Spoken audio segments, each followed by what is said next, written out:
live in Erie and you're from Erie, you learn to embrace all four seasons. And there's something to do in the summertime with boating, and the wintertime, everything freezes over nicely for ice fishing and other activities. It's just been a wonderful place to grow up. And I've seen the transformation of the Bay. When I was a kid, looking back, I think it was just something we were accustomed to, the pollution that was around us. Anytime you have 65 combined sewage overflows discharging into Presque Isle Bay during major storm events, it's not a great attractor for the community, for tourism, or for industry. We had pollution from industrial sources, from residential sources, from stormwater, you name it, it went into the lake, along with garbage, sewage. It was just a cesspool that had the look and smell of something you didn't want to touch. Lake Erie has had a long road back to recovery. Probably beginning in the 60s and the 70s when people really started to pay attention to what was happening here in Erie, out in the lake. There was an agreement signed between Canada and the United States called the Great Lakes Water Quality Agreement, and it set goals and objectives for addressing the shared resources of the Great Lakes water. So we started to see a shift in the water quality, definitely towards the better. One of the biggest changes was the wastewater treatment plant underwent a $100 million renovation. And one of the biggest things they did was to take the output of the sewage 2 miles out into the bay. They also improved their treatment system, so we weren't just taking our sewage and dumping it somewhere else, we were improving the quality of the discharge overall.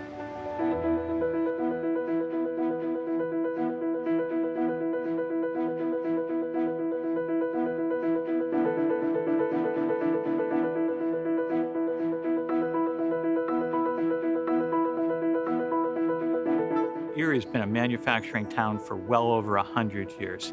Heavy industry has dotted our landscape, and what we're left with today is sort of a legacy of the past. We have a lot of vacant buildings and property that need to be remediated and repurposed under the Brownfields Act. The redevelopment of the Bayfront and some of the existing structures we have, such as the Maritime Museum, winner of the Phoenix Award for the cleanup. This is the repurposing of an existing building that has been put back to good use. This used to be a coal-fired utility plant right here where we're standing. And to think that we can reuse these structures and make them part of our waterfront is just amazing. We have the GIF site just down the road. It's about 16 acres and the city is consumed. What are we going to do with this? And the citizens have had so much input in this. There's only so much waterfront land and we have to make the best of it. There was a GAF shingle factory here for over 100 years. It made asbestos shingles, employed about 150 people, and was part of Erie's industrial bayfront. They had a number of materials involved in their processes, but a lot of it was tar.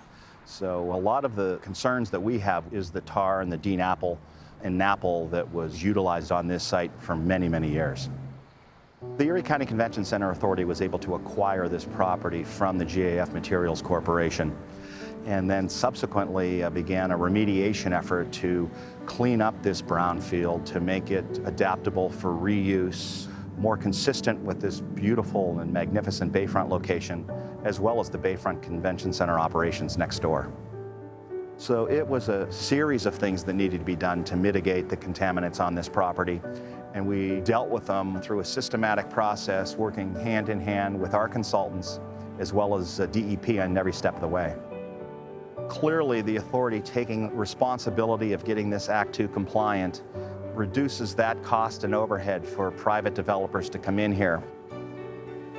The GAF site has already created a benefit to Erie and its residents. We have recently opened a 1,100-foot public walkway along the water's edge here, opening up the bayfront to the public, which hadn't existed ever before. Down the road, we will have a master plan for a mixed-use type of development. It'll benefit the community because of the amenities that we are able to provide here, as well as the real estate taxes that'll be generated to help support our city, schools, county, and so on.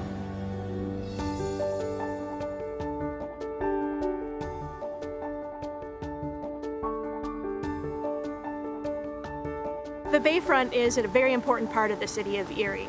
It is really the last gem left to develop. It is an important economic driver, and as such, the brownfield reinvestment and cleanup of the GAF site is a vital part of that.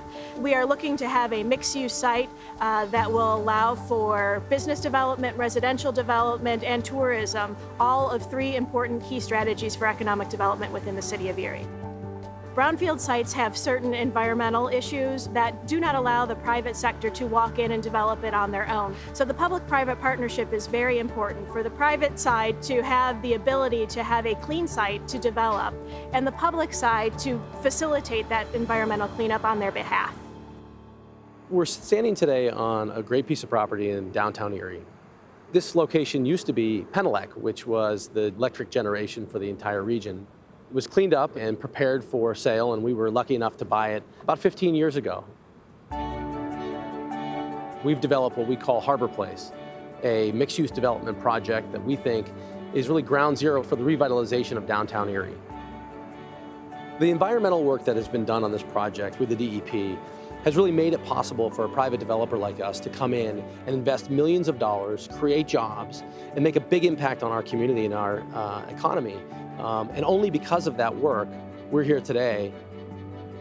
We really think that this is an opportunity for our community to showcase one of its #1 assets, which is the waterfront. There hasn't been much private development on our waterfront for years. And so this project, with the help of the city and the help of the state, will create a really special place that we think will help change the downtown forever.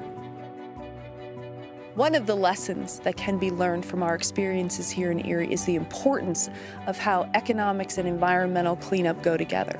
People are not going to come and spend money at a place that they can't fully enjoy because it's polluted. And people are not going to build businesses in places that have reputations for being toxic hotspots. So environmental cleanup has to work hand in hand and even precede, in cases, economic development. There's been such a transformation throughout the city of Erie, Presque Bay, and Lake Erie since I've grown up. There's certainly more work to be done, and I have such great hope for future generations that they will continue the good work that this agency has done over the years, together with the community and representatives from industry, and build upon that to make the city of Erie just as good as it can be for future generations.